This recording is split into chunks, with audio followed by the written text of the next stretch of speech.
আজ husband wife দুজনেই না খেয়ে শুয়ে পড়েছি। কারণ আবার কি, আমার ইচ্ছে ছিল হাজব্যান্ড আজ বাইরে খেতে নিয়ে যাবে, আর সুযোগ বুঝে হাজব্যান্ড ঠিক আজকেই ফেরার সময় লাচ্ছা পরোটার প্যাকেট নিয়ে চলে এসেছে। কি গো, আমরা তো বাইরে যাওয়ার জন্য রেডি, এত লেট করলে কেন? না না, আজ বাইরে যাচ্ছি না, অনেকদিন থেকে বলছিলে না ফ্রোজেন লাচ্ছা পরোটাগুলো আনতে।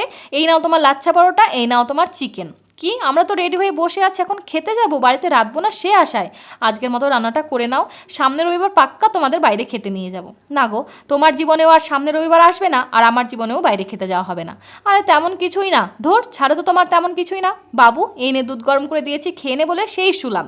ঘুম ভাঙলো প্রায় রাত্রি 11:30-12টায়, কিচেনে ঢুকঢাক আওয়াজে। চুপি চুপি গিয়ে দেখি উনি পরোটা সেঁকছেন। পিছন থেকে গিয়ে বললাম, তা পরোটাগুলো কী দিয়ে খাওয়া হবে? তা জানি না, তবে খুব খিদে পেয়ে গেছে তাই আর কি। থাক থাক, কৈফিয়ত দিতে হবে না। কটা ডিম সেদ্ধ বসিয়ে দাও, আমি পাশেই ঝটপট এগ তাওয়া ফ্রাই বানিয়ে নিচ্ছি। এত রাত্রে তো আর চিকেন বানানো যাবে না।